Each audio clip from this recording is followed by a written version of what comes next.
Alors, si tu me suivais il y a quelques années, tu m'as peut-être connu quand j'avais 20 ans, 21 ans, que j'étais sur YouTube, sur les réseaux sociaux et que je partageais ma vie. Ben, aujourd'hui, je suis maman, je suis mariée et j'ai 26 ans et j'ai pas mal de choses à te raconter. Donc, assis-toi bien, installe-toi confortablement. Et pour que cette vidéo ne soit pas trop monologue, je vais tester en live les produits de maquillage nigérien que j'ai acheté récemment chez Shop ton Make-up. Tout est ici. Et on va le découvrir ensemble, d'accord? C'était une période où vraiment tout allait bien.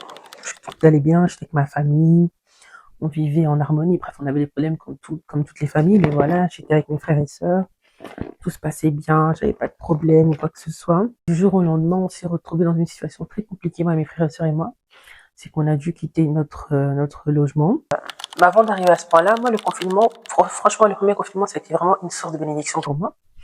Parce que c'est une période où j'ai pu apprendre énormément de choses. C'est vraiment la période où je me suis vraiment enfermée dans YouTube. La même période où j'ai rencontré mon mari, en fait. On était juste copains-copines, comme on dit chez nous. Et quand on a perdu notre logement, ben, j'ai dû prendre une décision parce que clairement, ça n'allait pas. Et c'est là que j'ai décidé de me diriger vers le monde du travail et que j'ai arrêté mes études en communication. Désolée, je regarde beaucoup par là parce qu'il y a mon retour par là. Et donc, dès que j'ai arrêté mes études en communication, Dieu m'a fait grâce, j'ai trouvé un travail dans l'administration. Je ne sais pas si vous connaissez, mais les contrats Rosetta, d'accord? Je vous dirai dans la description qu'est-ce que c'est. En gros, j'ai travaillé un contrat Rosetta, qui était un contrat de travail de jusqu'à mes 26 ans, et à l'époque, j'en avais 21, d'accord? J'ai commencé à aller dans un studio, ok? Au début, j'étais hyper contente parce que j'étais jeune et naïve. Je me suis dit, ouais, je suis dans un studio, je serai seule et tout, je vais avoir mon indépendance, mon chez moi et tout, je vais décorer comme je veux. Bref, je me suis attachée à ce que je pouvais. D'accord? Donc, tout ce qui me semblait un peu positif, je m'étais attachée à ça. Malheureusement pour moi, le studio que j'avais emménagé, c'était en fait une arnaque. Le propriétaire du studio s'était amusé en fait à refaire toute la peinture du studio, ce qui dit que quand je suis arrivée, je n'ai pas détecté les problèmes qu'il y avait. Et j'ai emménagé, je pense, je crois, je sais plus trop, genre une sorte de septembre. Et en fait, un mois plus tard, je me suis réveillée et j'ai commencé à avoir des taches vertes sur les murs. Sur les murs. Et je vous rappelle que je suis dans un studio, donc dites-vous que je me suis réveillée un matin. Je commençais à avoir des taches vertes sur les murs. Je comprenais pas. Je comprenais pas.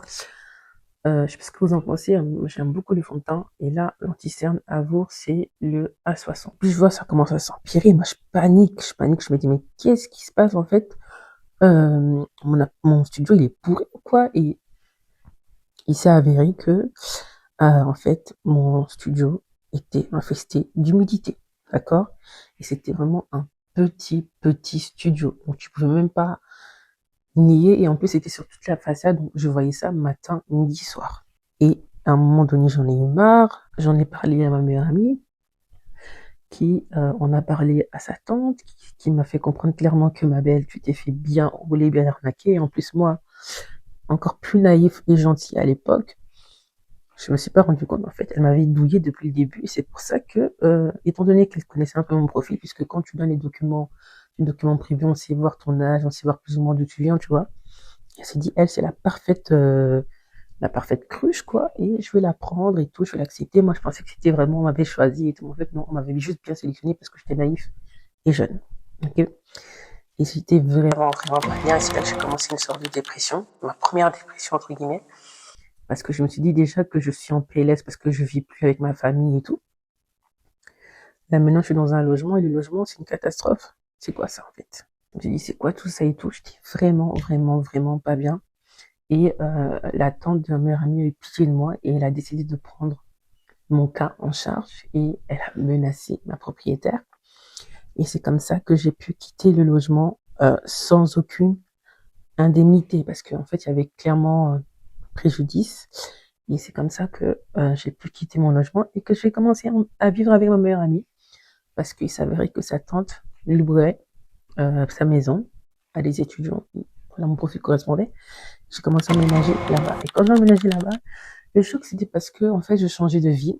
Peut-être pour vous, c'est rien, mais pour moi, c'était quelque chose. Moi, je suis née, grandie à Bruxelles.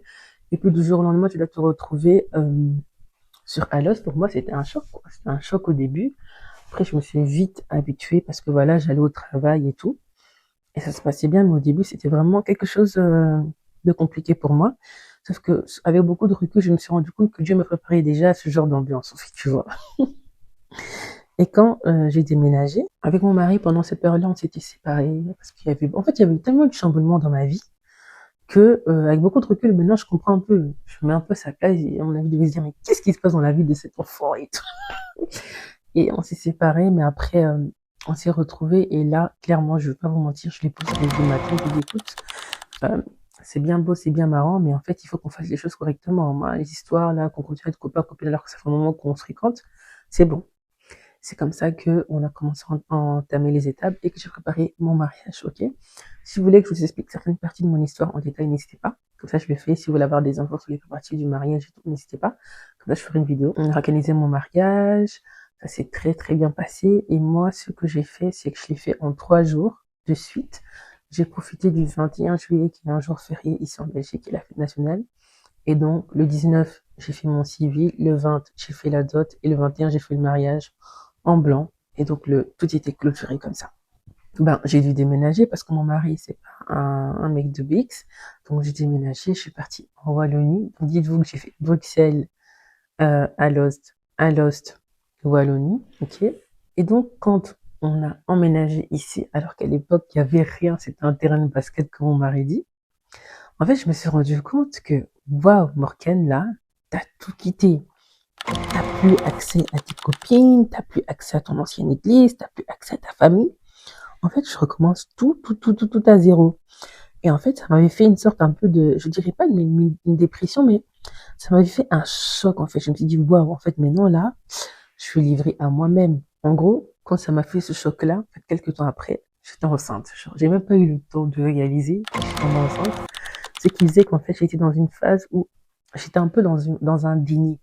J'ai plus réalisé vraiment que j'étais isolée, enfin, isolée en gros mots, mais que j'avais changé de vie. Parce que j'étais focus sur ma grossesse, sur mes hormones, et en plus j'ai une grossesse hyper difficile.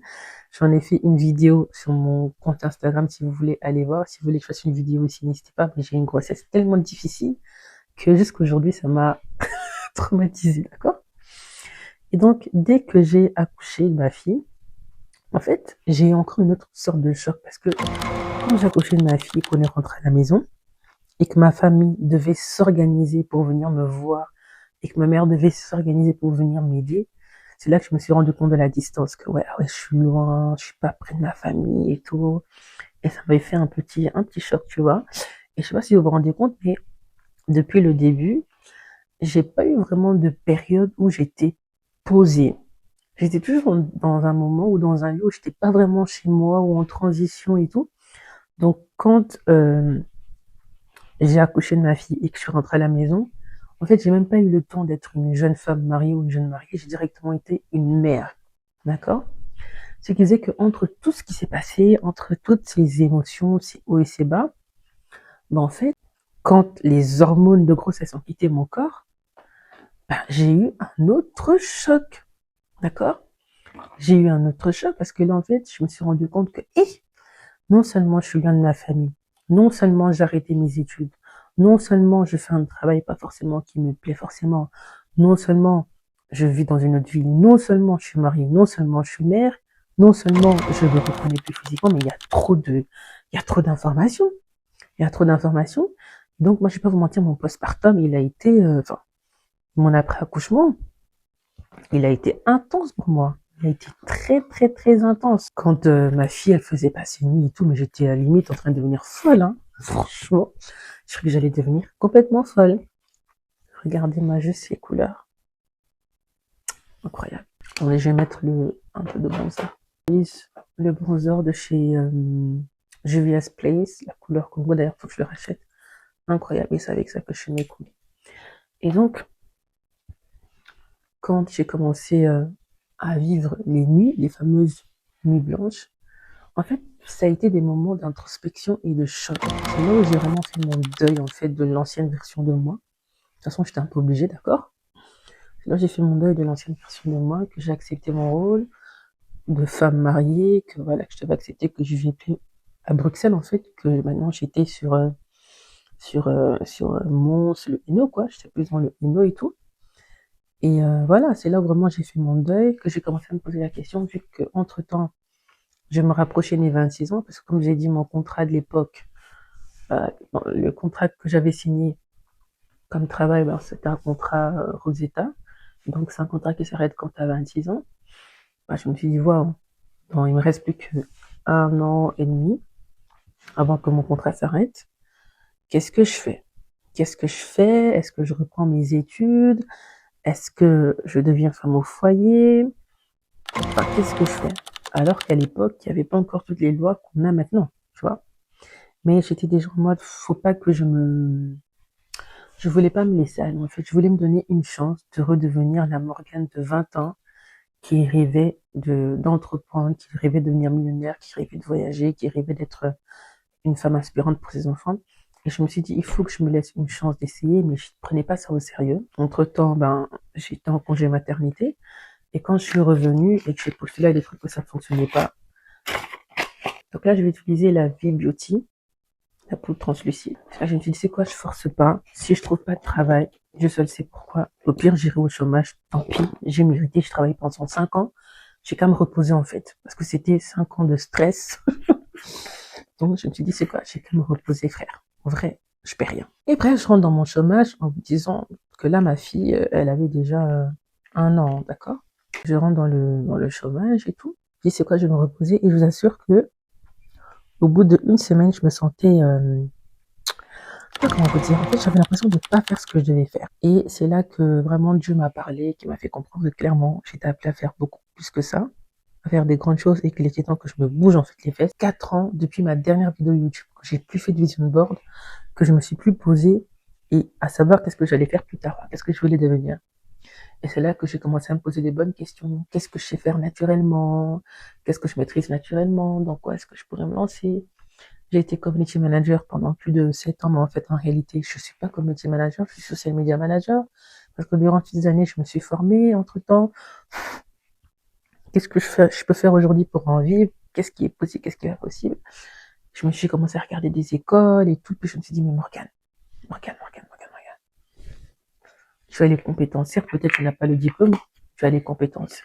La plupart des personnes que j'ai suivies durant toutes ces années, elles n'avaient pas de diplôme forcément dans leur domaine dans lequel elles sont aujourd'hui, mais elles ont évolué. Pourquoi moi je cherche une excuse pour pas aller là où je veux que j'aille? Et c'est comme ça que je me suis vraiment posée. J'ai mis tout en prière. J'ai dit au Seigneur, écoute, tu m'as sorti de ma zone de confort pour me dire que je devais entreprendre. J'ai pas de problème, mais dis-moi exactement ce que je dois faire et là où je dois aller. C'est là que Afropreneur Academy est née. Bon, c'est venu comme ça. Et je me suis dit, ok, Afropreneur Academy, afro parce que je suis une femme noire et que j'en ai pas honte, je sais ce que je suis, je sais l'image que j'envoie. Preneur parce que je veux entreprendre, je veux vivre une vie où j'entreprends des choses. Et Académie parce qu'en fait, toute ma vie est une académie. Dans tout ce que j'ai vécu, dans tout ce que j'ai vu et dans la manière dont Dieu m'a posé à apprendre certaines choses, tout est une académie. Dans mes erreurs, dans mes échecs, dans mes peurs, dans mes doutes, j'ai toujours appris quelque chose. C'est comme ça que le nom Afropreneur Academy est né. Bien évidemment, vous disiez bien que je vois les choses en grand. Je savais que je voulais mettre en place une agence, donc c'est Lutony Agency, une agence où je pourrais être, en fait être moi, une social media manager et créatrice de contenu pour des marques, et de faire ça sous forme de structure en apportant vraiment un côté beaucoup plus profond et stratégique sur les réseaux sociaux. Et je me suis rendu compte en fait que le business que je négligeais serait ma porte de sortie. Et je me suis dit, ok, tu sais ce que tu veux, tu sais plus ou moins ce que tu maîtrises, tu vas pas aller commencer à t'inventer quelque chose que tu ne sais pas faire, je vais pas commencer à inventer un truc, je vais me focaliser que sur ce que je maîtrise naturellement et vivre de ça. Je suis naturellement quelqu'un qui aime bien aider les autres. J'aime vraiment aider les autres et je me suis dit, je vais pas tout simplement lancer mon agence et puis c'est tout, puis je m'en fous. Ce que je veux, c'est pouvoir donner les bonnes informations aux bonnes personnes, aux personnes qui en ont vraiment besoin dans leur business, et surtout pour qu'elles puissent comprendre comment attirer des clients naturellement sans prospecter. Parce que c'est quelque chose que je connais depuis longtemps, que je voyais, que j'observais sur certaines personnes, personnalités connues et tout. Et c'est quelque chose que moi-même j'ai appliqué sur mes réseaux dès que je me suis lancée. C'est que, en fait, il faut vraiment que je crée un compte Instagram à part, enfin des réseaux à part, pour parler business. Et que je laisse mon compte personnel autour de mon personnel branding. Alors aujourd'hui, je dirais que je suis dans ma woman era, ok? Parce qu'aujourd'hui, je suis une femme, je suis une épouse, j'ai 26 ans, bientôt 27, d'ici quelques semaines d'ailleurs. Et après avoir eu cette révélation où je me suis vraiment posée, j'ai commencé à réfléchir. D'ailleurs, je vais vous dire les questions que je me suis posées. Je me suis demandé qui j'étais. Je me suis demandé qu'est-ce que j'aime et qu'est-ce que je sais faire euh, pendant des heures sans être fatiguée, enfin ma passion quoi. Qu'est-ce que je pourrais faire pendant des heures? Qu'est-ce que je me vois faire toute ma vie? Et c'est comme ça en fait que je me suis reconnectée en fait à la visionnaire que j'étais à mes 21 ans.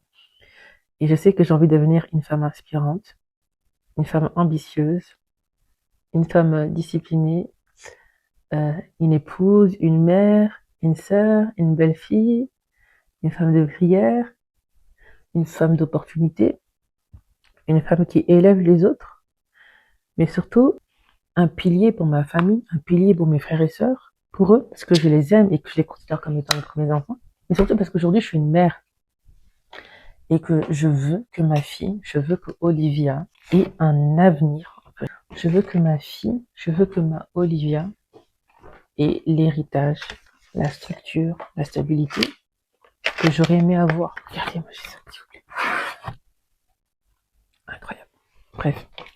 Aujourd'hui, je vous avoue que j'en veux vraiment à personne. En vrai, je m'en fous un peu de tout ce qui s'est passé. Je m'en fous pas, mais voilà. Dis ce qui s'est passé, c'est passé. Aujourd'hui, je suis une adulte. Je peux pas m'attarder sur ça. Aujourd'hui, j'en veux à personne.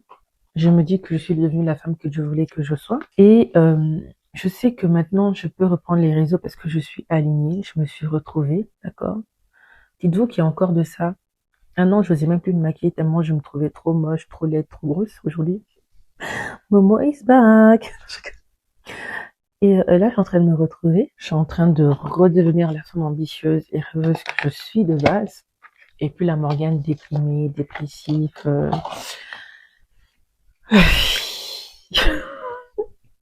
Que le diable a essayé. En fait, il a essayé, mais il a échoué clairement. J'ai l'impression d'être trop maquillée. En fait, je suis pas trop maquillée. C'est juste que les couleurs que j'ai mises sont des vraies couleurs. Enfin, je suis vraiment, j'ai un teint lumineux. Merci, Chapeau Make-up. Alors, aujourd'hui, je sais exactement ce que je veux devenir. Je sais quel objectif j'ai envie d'atteindre. Je sais que je veux avoir 3 entreprises avant mes 30 ans. C'est hyper ambitieux, mais je pense que je peux y arriver. Je peux y arriver, pourquoi? Parce qu'aujourd'hui, je suis alignée avec moi-même.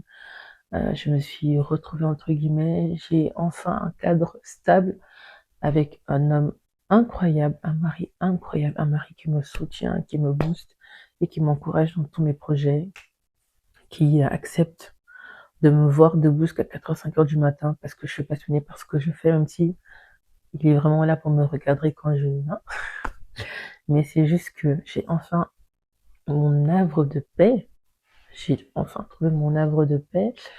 Je peux revenir sur les réseaux, être moi, parce que je me suis retrouvée, parce que j'ai retrouvé la Morgane qui pensait qui avait perdu espoir, ben, elle renaît. Et 2026, c'est vraiment une année pour moi où je rentre dans une autre phase, euh, où je vais devoir développer mon leadership, notamment au sein du club Genesis Bruxelles, qui est un club privé pour femmes carriéristes, entrepreneuses et ambitieuses, où en fait on s'encourage, on se cohorte. C'est vraiment une sororité autour de plusieurs valeurs. Mais c'est surtout ici une année où j'ai envie de faire grandir mes réseaux sociaux. Voilà pourquoi je vais enfin passer à l'action et séparer les choses qui doivent être séparées et croître tel qu'il se doit. Mais surtout, c'est une année où 2026 où je veux beaucoup donner de la valeur, beaucoup donner des astuces et et exposer de manière claire toutes les opportunités qui existent, qui sont déjà possibles, qui sont actuelles et qui sont disponibles, mais qui ne sont pas montrées aux femmes noires ou montrées aux hommes noirs ou montrées à notre communauté. Et ça, je parle au global parce que en fait, on n'est pas les préférés de la liste. D'accord, on n'est pas les préférés de la liste. Et c'est pour ça que vraiment je me suis donné comme mission d'apporter toutes ces valeurs, toutes ces connaissances que j'ai pu acquérir durant ces nombreuses années, les mettre de manière directe, accessible à tous. Revenir à YouTube, pour moi, c'était important maintenant, et pas il y a 1 an, il y a 6 mois, parce qu'en fait, je suis prête à maintenir une bonne présence en ligne, mais surtout être présente pour vous. Et surtout parce que ça me fait du bien de parler face à la caméra, de vous montrer aussi ce que je suis aujourd'hui. Et le fait d'être aujourd'hui face caméra, ça me fait énormément de bien. J'aimerais juste terminer cette vidéo en te disant que peu importe ce qui s'est passé dans ta vie, peu importe ton parcours, ton histoire, tes peurs, tes valeurs, ou peu importe, anyway, tu es la seule personne qui a le pouvoir de tout changer. L'Éternel est puissant, Dieu va t'assister, il va te porter, il va t'encourager, il va te relever, mais c'est à toi de prendre la décision. La dernière fois que j'étais sur YouTube, j'étais dans ma chambre, chez moi à la maison, avec ma famille, et j'ai tout perdu. Mais aujourd'hui, je refais cette vidéo, je suis chez moi. Chez moi. En fait, je me rends compte que je suis chez moi, avec mon mari, avec ma fille, et je me sens infiniment reconnaissant. Je suis infiniment reconnaissante et je me sens infiniment bénie pour tout ce que Dieu m'a apporté. Il y a de ça quelques années, j'aurais pas cru que j'aurais pu faire une vidéo chez moi, parce que j'avais une autre idée, j'avais une autre perception d'un avenir pour moi. Mais j'aimerais juste que la vidéo d'aujourd'hui, même s'il y a le côté make-up et tout ça très girly, et peut-être que j'étais un peu éparpillée, j'aimerais juste que tu retiennes une chose. Aujourd'hui, je suis plus là où j'étais il y a 4 ans. Donc demain, tu sais pas où tu peux être. Alors là, actuellement, dans ton présent, fais tout pour devenir la femme de tes rêves. Et je suis sûre que tu peux y arriver. Et si tu souhaites le devenir, n'hésite pas à me suivre sur mes réseaux sociaux. Je te souhaite une excellente journée et on se voit à la prochaine vidéo. Bye bye.